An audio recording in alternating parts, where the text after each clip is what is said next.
মহারাজ কি কিছু ভাবছেন? না মানে আপনাকে দেখে খুব স্বস্তি পাচ্ছি না মহারাজ, মনে হচ্ছে আপনি দুশ্চিন্তার মধ্যে আছেন। আমি কি ঠিক অনুমান করেছি মহারাজ? এটা খুব সাধারণ অনুমান গোপাল, এই অনুমান আমরা সবাই করছি। হ্যাঁ মহারাজ, আপনার দুশ্চিন্তার কারণ বলুন, যদি আমরা কিছু করতে পারি। মহারাজের কি তবে মনে নেই হর্ষ? তাই কি মহারাজ আপনি এতই বিমর্ষ? তোমরা সবাই জানো যে বছর একেবারে ভালো ফসল ফলেনি, প্রজাদের এবারে যথেষ্ট দুর্দশা চলছে। এই অবস্থায় খাজনা আদায় তো একেবারেই অসম্ভব। ঠিক বলেছেন মহারাজ, খাজনা আদায় এখনো অবধি কিছুই হয়নি। ওদিকে নবাব ক্রমাগত খাজনার জন্য তাগাদা করেই যাচ্ছে, আর তাতেই আমার মনটা কেমন অস্থির অস্থির করছে। মহারাজ, আমার মনে হয় সবার প্রথমে আপনি দুশ্চিন্তা করা ছেড়ে দিন, তাতে মন ঠান্ডা হবে। ঠান্ডা মাথায় অনেক কিছু বুদ্ধি খেলে। আর ততক্ষণে নবাব ডান্ডা হাতে দুধ পাঠাবে নাকি? মহারাজ, গোপালের বুদ্ধিশুদ্ধি দিন দিন লোপ পাচ্ছে বলেই আমার বিশ্বাস। ব্যাস, এই শুরু হলো মন্ত্রীর চতুর কথা। মন্ত্রীমশাই নিশ্চয়ই মহারাজের দুশ্চিন্তা দূর করবার জন্য ইতিমধ্যেই অনেক উপায় ভেবে ফেলেছে। সে উপায়ের কথা আমি পরে শুনব, আগে আমি রাজজ্যোতিষীর কথা শুনতে চাই। তুমি তুমি আমার হাত দেখে কিছু বলতে পারবে রাজজ্যোতিষী?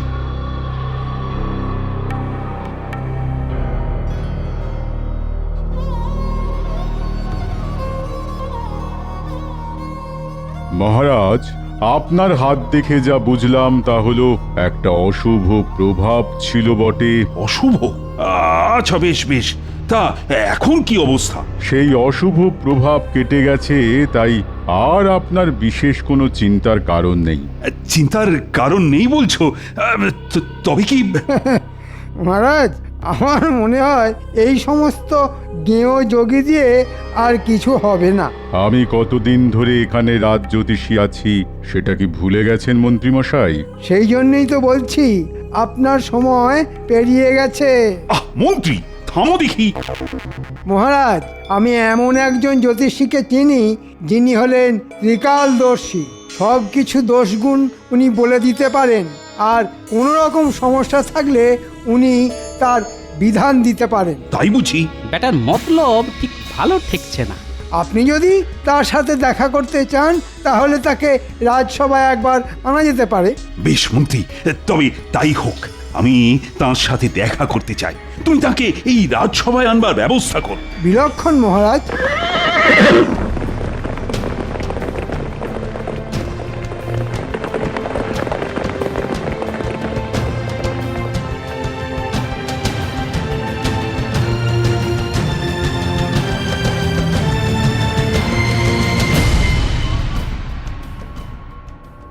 মহারাজের জয়।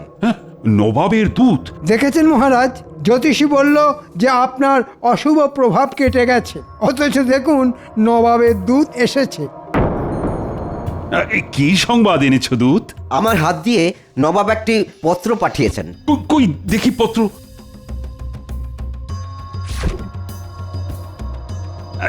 তুমি এখন যেতে পারো দূত। নবাবকে আমার কুশল জানিও।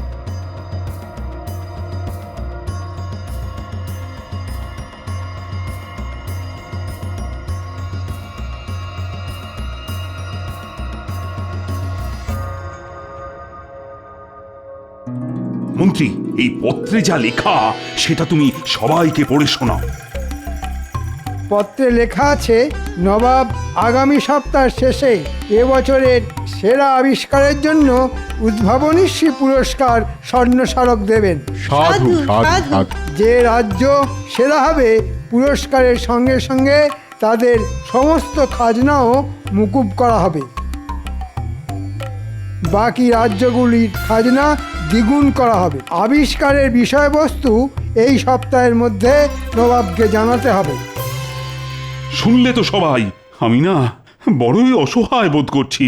সবাইকেই ভাবতে হবে আবিষ্কার বলে সবকিছুর দায় বিজ্ঞানীর, আর বাকিরা নাকে তেল দিয়ে ঘুমোবে, এমনটা কিন্তু চলবে না। বুড়ো রাজা এবার সত্যি সত্যি বিপদে পড়েছে। দেখি এই সুযোগে কিছু কামিয়ে নেওয়া যায় নাকি।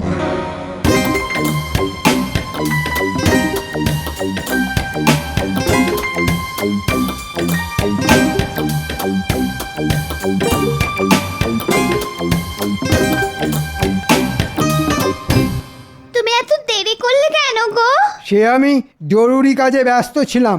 কেন? দুজন অতিথি বসে আছে সেই কখন থেকে, তাই বললাম। দুজন অতিথি কোথায়? ওই ভেতরের ঘরে। আরে আগে বলবে তো, চোর ডাকাতও তো হতে পারে।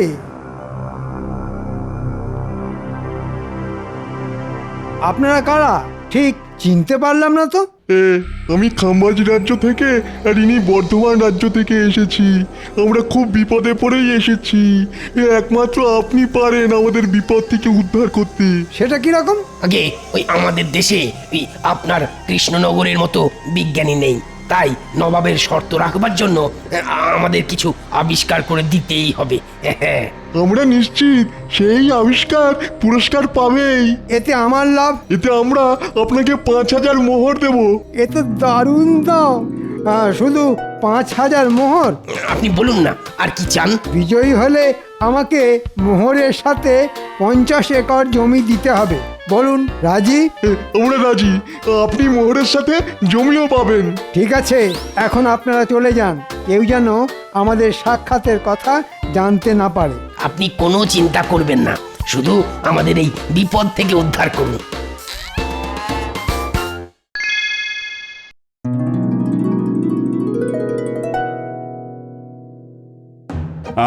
কাল আমি তোমাদের সবাইকে বলেছিলাম নবাবের পত্রের বিষয়টি চিন্তা করতে। তা আমি জানতে চাই তোমরা নতুন আবিষ্কার নিয়ে কেউ কিছু ভেবেছো কিনা।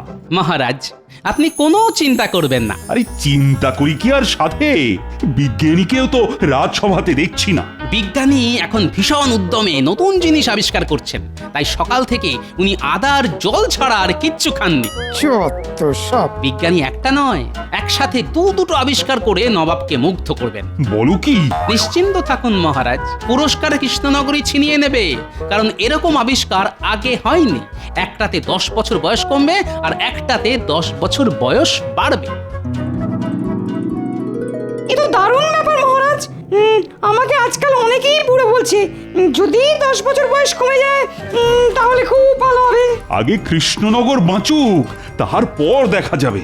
তা বেশ গোপাল, বেশ, তোমার কথায় আমি কিছুটা আশার আলো দেখতে পাচ্ছি। বেশ বেশ, এটাই আমার সুযোগ।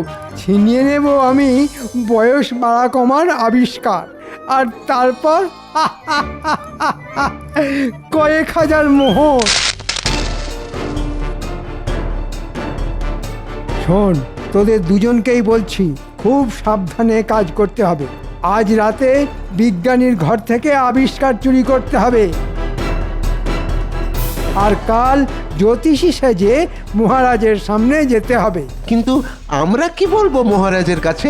শোন, মহারাজের সামনে শুধু অঙ্গভঙ্গি করবি, কোনো কথা বলা যাবে না, তাহলে ধরা পড়ে যেতে পারিস। যা, আজ রাতের কাজ কর। ওই চুরিটা তোরা বেশ ভালোই পারিস।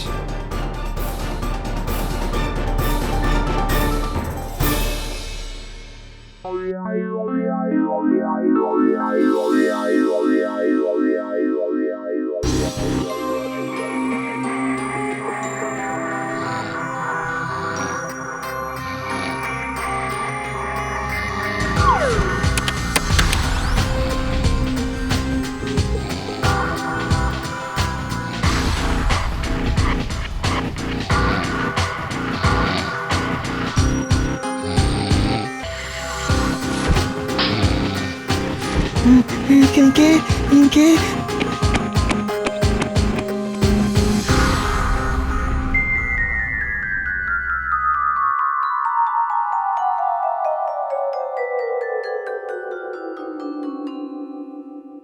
কি সর্বনাশ মহারাজ, এখন কি হবে? আমিও তো কিছুই বুঝতে পারছি না। আমি দেখেছি স্পষ্ট, একজনের হাতে লণ্ঠন ছিল। হায় হায়, কি হলো? আবিষ্কার যে চুরি হয়ে গেল।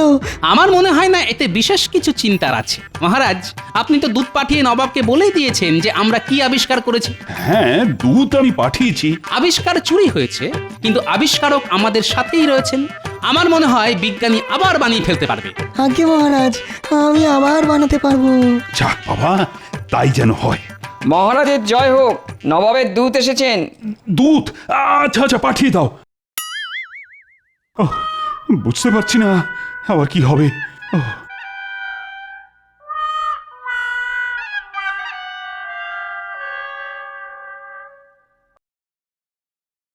মহারাজ, নবাব বলে পাঠিয়েছেন যে কৃষ্ণনগর যে আবিষ্কারের কথা বলে পাঠিয়েছে সেটা ইতিমধ্যেই খাম্বাজ আর বর্ধমান রাজ জানিয়েছে। তাই কৃষ্ণনগরকে নতুন কিছু আবিষ্কার করে আনতে হবে। সে কি? বেশ বেশ, তাই হবে তাই হবে। তুমি এখন যেতে পারো। হ্যাঁ। কি সর্বনাশ, এখন কি হবে? আরে হাতে তো মাত্র 5 দিন। উফ, নবাবের যে কি খেয়াল হয়। বিজ্ঞানী, ও বিজ্ঞানী, তুমি বলো না এই 5 দিনে নতুন কোনো আবিষ্কার করতে পারবে? মহারাজ, আপনি তো সব জানেন। আপনি তো জানেন যে একটি আবিষ্কার করতে কত পক্ষ লেগে যায়, সেখানে মাত্র 5 দিন। আমি পারবো না মহারাজ, আমাকে ক্ষমা করবেন। ও গোপাল, তুমি আমার একমাত্র ভরসা। কিছু কি উপায় আছে? আমাকে একটু ভাবার সময় দিন মহারাজ। আরে আরে ভাবতে গেলে সময় তো লাগবে। কি ব্যাপার প্রহরী? মহারাজ, দুজন সাধু বাবা এসেছেন। সাধুরা বাইরে কেন মহারাজ? এ হলো আমার সেই ত্রিকালদর্শী জ্যোতিষী। সে কি, নিয়ে এসো মন্ত্রী।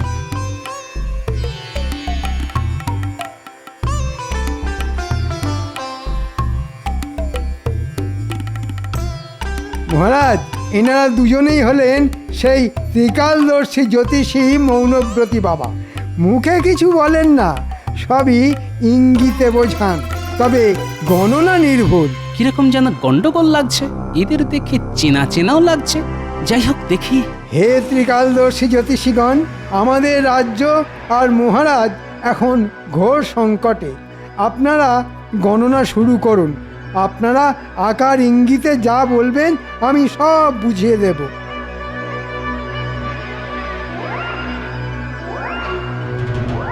রাজ্যের ওপর ঘোর অমঙ্গল নেমে আসছে মহারাজ, ঘোর অমঙ্গল। নবাবের রোষানলে সব শেষ হয়ে যাবে।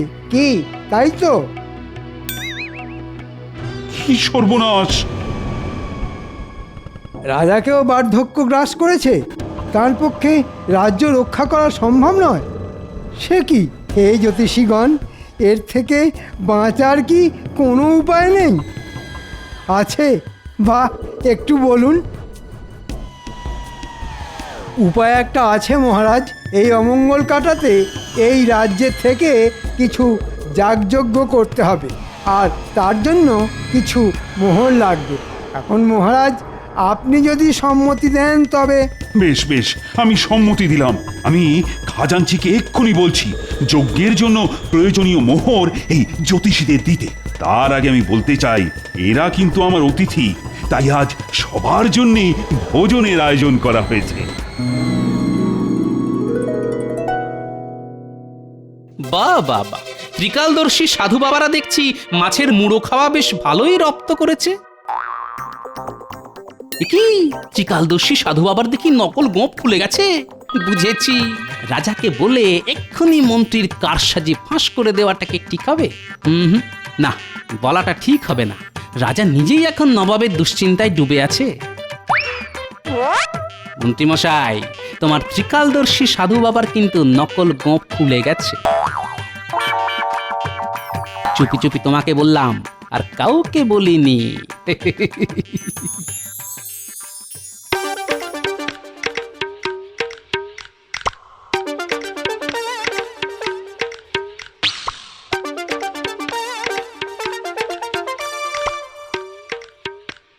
ব্যাপার বলো তো তোমার? হ্যাঁ, সেই কোন সকালে বেরিয়েছো, কোনো খবর নেই। বলি চিন্তা হয় তো নাকি? সে রাজসভায় অনেক কাজ ছিল। বলি রাজসভাতে কি এত তোমার রাজকার্য শুনি? দুপুরে নাওয়া খাওয়া বন্ধ দেখছি। আমার হয়েছে যত জ্বালা। হ্যাঁ, আমি খেয়ে এসেছি, তুমি খেয়ে নিয়েছো তো? তোমার জন্য কি হাপিত টেস্ট করে বসে থাকো নাকি? আমার বুঝি খিদে পায় না? তা তো ঠিকই। সে দিনকাল আর নেই বুঝলে। বাবুর জন্য বসে থাকবো আর তিনি কখন এসে খাবেন। তা তো ঠিকই। ঘরের খাবার তোমার পছন্দ নয় সে তো জানি। আনু কি ছাই বাজার থেকে? 4টে মূল্য, 2টো পটল, একটু আলু, ছি। আর আর নিজে রাজবাড়িতে ভালো মন্দ খাবে। এই রাজা একটু খাতির করে খাওয়ালো আর কি। তোমার জন্যে আমার সারা দুপুর আজ অশান্তিতে কেটেছে। হ্যাঁ, আমিও কি চাই খুব শান্তিতে আছি? আমারও অনেক চিন্তা, অনেক কাজ, বুঝলে? তোমার কাজ কি আমি জানি, বেশ জানি। আমাকে বেশি বোঝাতে এসো না, করো তো রঙ্গরসিকতা, বলে কি না অনেক কাজ। গিন্নি, এখন আমার মাথা খেও না তো, বলছি তো অনেক কাজ। তা তো ঠিকই, আমার কথা এখন তোমার মাথা খাচ্ছে। পরিষ্কার বলে দিচ্ছি, আমিও একজন মানুষ। হ্যাঁ, তুমি যে একজন মানুষ সেটা আমি জানি। এখন চুপ করো দেখি। কেন চুপ করব? কেন চুপ করব? আমারও বয়স হচ্ছে। আমি কি কাঠ পাথরের পুতুল যে সব দিন একই থাকবো? আমি তোমায় বলে দিচ্ছি, এ সংসারে আমি থাকবো না। থাকো তুমি তোমার মতো করে। হ্যাঁ, কি বললে তুমি গিন্নি? কাঠ পাথরের পুতুল? আরে গিন্নি, তুমি কি বললে তুমি নিজেই জানো না। বলো যা, এর হলো কি? পাগল হয়ে গেল নাকি?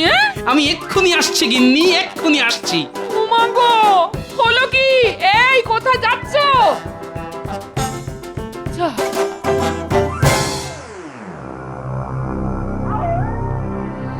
কাজটা ভালোই ভালোই হলো বটে, তবে মজুরিটা একটু বেশিই পড়লো। কিছু তো করারও নেই, হাতে যে সময় বড় কম। এখন তাহলে মজুরি আনতে মহারাজের কাছেই যেতে হবে। কি তুমি কিছু জানো না কিন্তু গোপাল, যা দেখেছো ভুলে যাও। মন্ত্রীমশাই, আপনি ভালো করেই জানেন যে ভুলতে গেলে মোহর লাগে। আমি সেটা বুঝেছিলাম। এই নাও তোমার ভাগের মোহর। ব্যাস, আমি সব ভুলে গেলাম মন্ত্রীমশাই।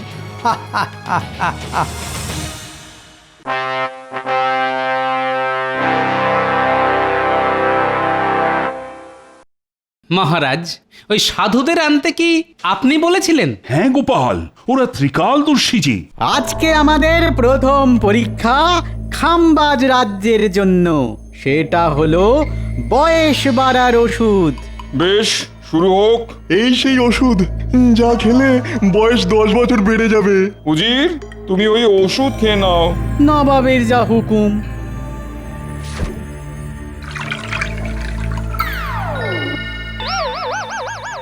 ও যে বাবা, আমি এত বুড়ো হয়ে গেলাম। 10 বছরে আমি যে ভীষণ বুড়ো হয়ে গেলাম নবাব বাহাদুর। বাহ, চমৎকার আবিষ্কার, চমৎকার আবিষ্কার। নবাব বাহাদুর হুকুম করুন পরের আবিষ্কারের জন্য। এই সেই ওষুধ যা খেলে বয়স ওই 10 বছর কমে যাবে। বেশ, উজির, ওষুধ খাও।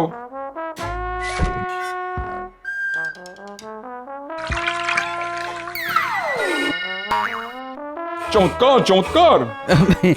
এবার এসেছে কৃষ্ণনগরের পালা। বলো, তোমরা কি আবিষ্কার করেছো? গোপাল, তোমার মুখ থেকে শুনি।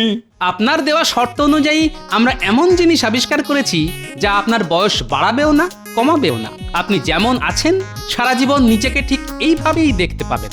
কই কই দেখাও সেই আবিষ্কার।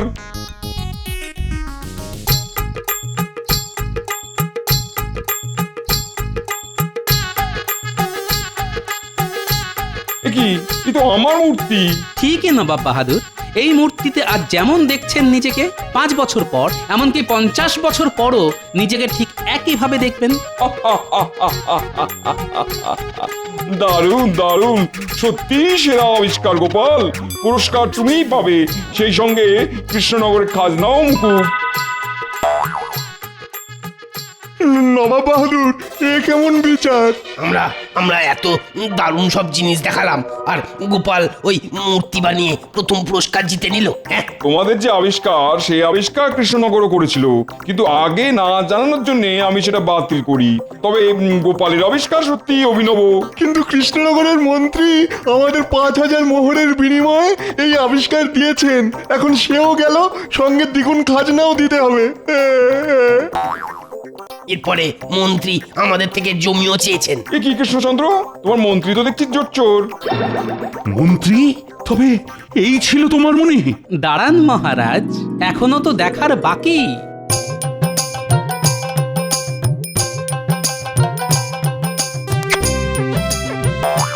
কি ত্রিকালদর্শী জ্যোতিষী আসলে বটা ঘটা? আমার রাজত্বের রাজ্যে এমন ধান্দাবাজ মন্ত্রী আছে, আমি একে শাস্তি দেবো। হ্যাঁ তাই দিন নবাব, সঙ্গেই বটা ঘটাকেও। আমি নির্দেশ দিচ্ছি 1 মাসের জন্য মন্ত্রী সহ বটা ঘটাকে বন্দি করতে। আমাকে বাঁচান মহারাজ, আমার খুব ভুল হয়ে গেছে, আপনার পায়ে পড়ি, আমাকে বাঁচান মহারাজ। না না, কোনো মুক্তি নেই। 1 মাস ধরে পচে মরো গারদে, আর এটাই তোমার শাস্তি। মরে যাব মহারাজ, একেবারে মরে যাব, মরে যাব মহারাজ, একেবারে মরে যাব। মহারাজ, এই নিন মোহর। আপনার মন্ত্রী আমার মুখ বন্ধ রাখার জন্য আমাকে উপঢৌকন দিয়েছিল। মূর্তি বানাতে একটু শুধু খরচা হয়েছে মহারাজ। ওটা আমি আবার তোমাকে দিচ্ছি গোপাল, পুরস্কার হিসেবে।